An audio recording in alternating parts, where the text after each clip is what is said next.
Laxmisagar police आयो 14 दिनिया remand pray करते आमको 5 दिन रिमांड कोर्ट तरफ दि जाइए आम यही सब समय जाना को चेष्टा करूँ कि आउ को जगह से ऑपरेट करूला जहाँ आमको से खबर देछि कि एक रु अधिक जगार ये सिमबॉक्स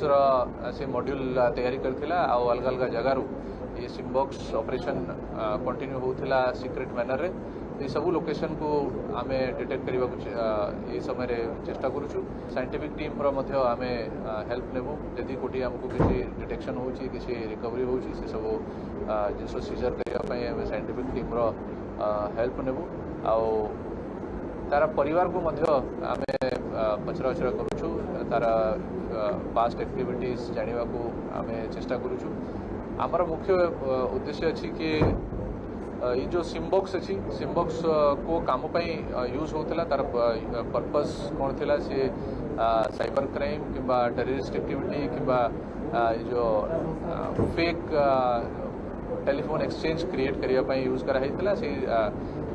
पछरे कौन कारण अच्छी केते लोकों संगे कांटेक्ट करा जाइछि से सब जानवा को आमर ऑलरेडी इन्वेस्टिगेशन चली जिते भी सिम आमको रिकवरी होती सिम डिटेल्स आम फाइंड आउट करने को गोटे स्पेशल टीम गठन करूँ से माने बसिकी सब सिम डिटेल से माने बाहर करूँ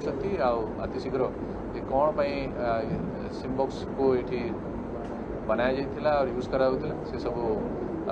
इन्वेस्टिगेशन रे बाहर करा टायर जो ट्रांजैक्शन होता है कैश आकार होता और हवाला मेथड से पैसा बांग्लादेश रु इंडिया को से ट्रांसफर करते बॉर्डर रे किसी एमती हुडी सिस्टम चले जोटी कि दुकान गोटे दुकान बांग्लादेश रे पैसा देले से माने रिसीव करि परिबे से